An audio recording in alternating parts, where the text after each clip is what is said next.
Et le point du droit ce matin, bonjour maître. Bonjour Gladys. Comment vous allez? Bien réveillé? Ça va très bien, vous-même? Ça va, ça va. Toujours heureuse de vous avoir sur ce plateau pour notre petit encart droit, encart légal aujourd'hui.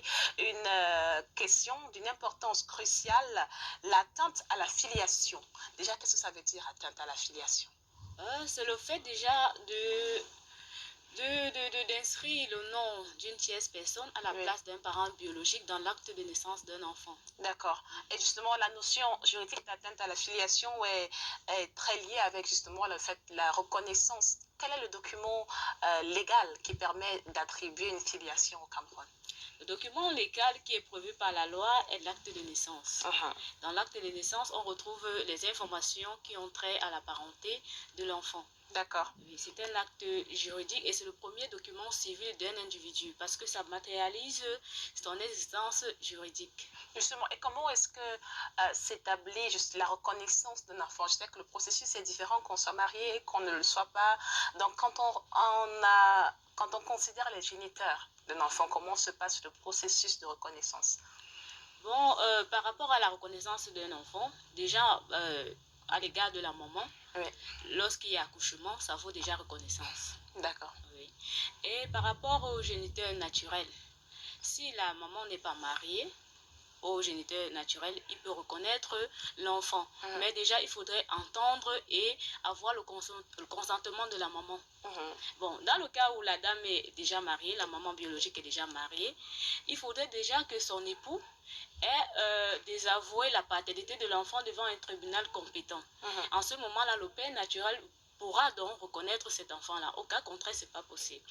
Mais justement, on a souvent ces courant dans notre société que peut-être on voit des grands-parents inscrire leur nom comme père de l'enfant pour des raisons, pour mille et une raisons. On voit un oncle décider qu'il va mettre son nom dans l'acte de naissance de l'enfant à la place du père. Est-ce que c'est légal? Est-ce que c'est possible qu'une tierce personne soit inscrite comme soit s'autoproclame un lien de filiation avec un enfant sans procédure d'adoption?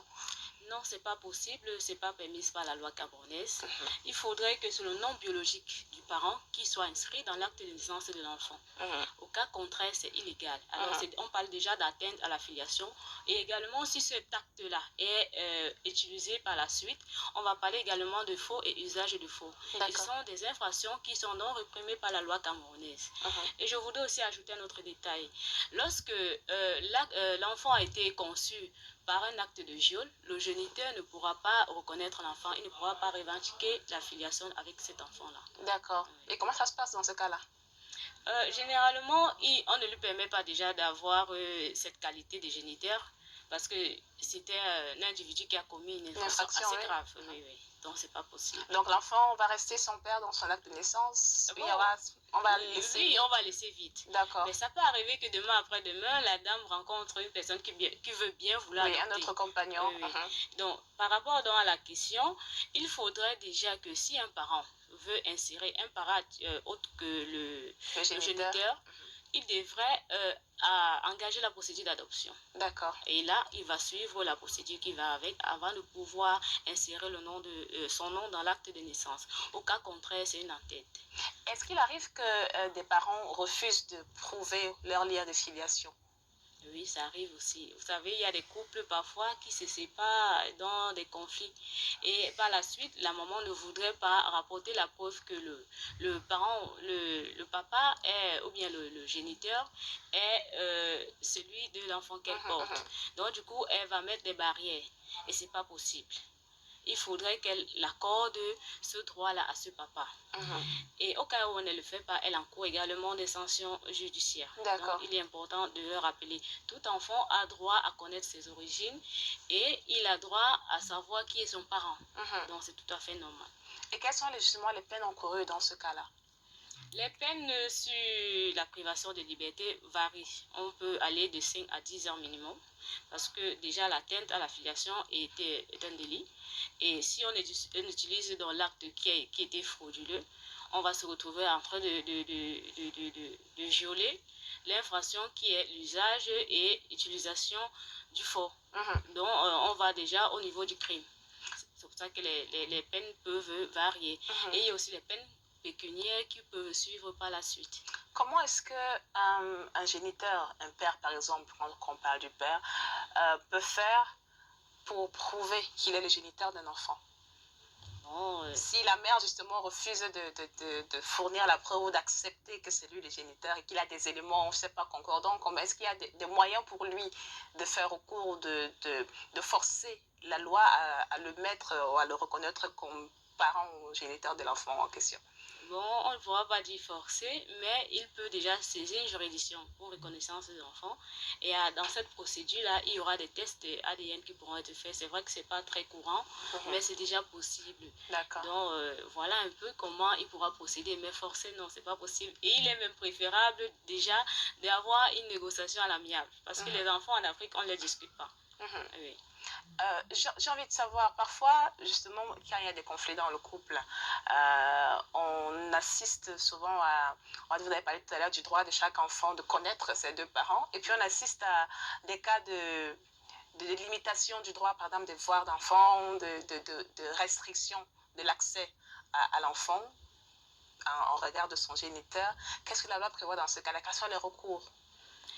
Bon, lorsqu'il y a déjà conflit entre des parents et que l'un des parents a une garde, on va dire, coutumière, parce que si ce n'est pas déjà ordonné par un tribunal, on va dire de fait.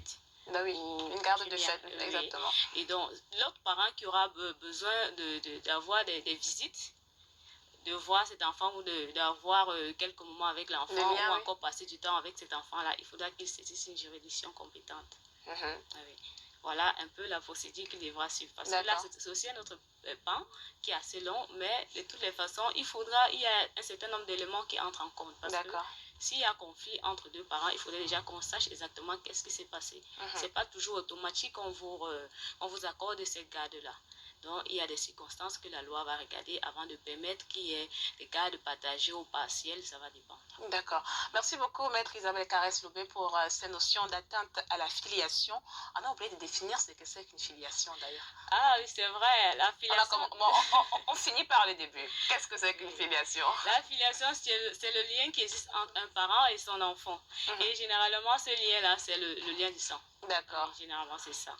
Au cas contraire, si on doit insérer un nom dans l'acte de naissance d'un enfant, il faudrait passer par une procédure judiciaire. Il faut saisir un tribunal compétent. Une procédure d'adoption, une procédure judiciaire simplement? Non, une procédure d'adoption, tant pour moi, pour pouvoir insérer le nom d'un frère, d'un oncle, tout ce qui va avec. Parce qu'il y a aussi des conditions que la loi va regarder avant de pouvoir accepter cela. Ok, donc je ne peux pas juste décider comme la mère que, bon, mon enfant, c'est le père de mon enfance, si son acte, ce sera mon père. Non, non, c'est pas bon. C'est pas bon du tout. Vous êtes déjà en train d'enfreindre la loi. Bon. Et là, on va déjà sur le plan pénal. C'est un sujet important quand même. Juste une dernière question. Comment est-ce qu'on vérifie ça? Que le nom que la mère dit être le géniteur de l'enfant n'est pas le bon, ou alors n'est pas correct, ou alors justement a des logiques autres que la preuve d'être le géniteur. Comment on vérifie? Est-ce que la loi a prévu des mécanismes pour vérifier ça, ou alors c'est juste sur la foi de la personne qui dit? Bon, moi, ce que je dirais déjà par rapport à ceci, c'est que le simple fait déjà de mentionner le nom d'une tierce personne dans un acte de naissance, il faudra qu'il apporte des pièces d'identité. Et à partir de là, on pourra même déjà retracer quel est le lien entre la maman et le prétendu géniteur. D'accord, ok. C'est déjà un début. Avant même d'arriver au niveau de l'ADN, on va déjà essayer de regarder les pièces d'identité. Quels sont les noms qu'on retrouve sur les différents documents. Et à partir de là, on pourra donc définir si le parent qui a inséré le nom dans l'acte de naissance est effectivement le géniteur ou pas. Et vous savez que l'inceste et tout ce qui va avec n'est pas permis par la loi camerounaise. Donc même si vous faites un enfant avec votre frère, c'est pas toujours... c'est pas permis. Donc, il y aura blocage quelque part. Votre frère ne pourra pas figurer dans l'acte comme étant le père de l'enfant. En fait, c'est déjà un acte qui est recommandé. D'accord. Oui, c'est déjà un acte qui est recommandé. On ne peut pas se marier entre frères, ni entre fils et sœurs et tout ce qui va avec. Donc, c'est déjà compliqué à ce niveau. Donc, insérer encore le nom d'un enfant, d'un parent qui n'est pas le parent biologique, ça devient encore plus compliqué. Sinon, c'est assez simple. Merci beaucoup, Maître Isabelle Carès-Lobé. On retient qu'il ne faut pas mettre le nom de votre père ou de votre oncle ou de votre frère sur l'acte de naissance de l'enfant. C'est puni par la loi et c'est puni de très lourdes peines qui peuvent aller de 5 à 10 ans de privation de liberté, c'est ça? Oui, effectivement. Très belle journée, Maître Isabelle Carès-Lobé. On va se dire à peut-être mardi prochain. ou Peut-être, peut-être pas. peut-être pas. En Mais tout comme nous cas, sommes nombreux, il y aura toujours un il y représentant. aura une avocate du haut barreau du Cameroun qui est membre d'ailleurs de l'Alliance internationale des femmes avocates pour justement nous donner des éclaircies, des éclairages sur ces notions juridiques. On va choisir une autre au cours de la semaine. Excellente journée et à bientôt. Merci, merci, pareillement. C'était le point du droit sur Cameroun Delight.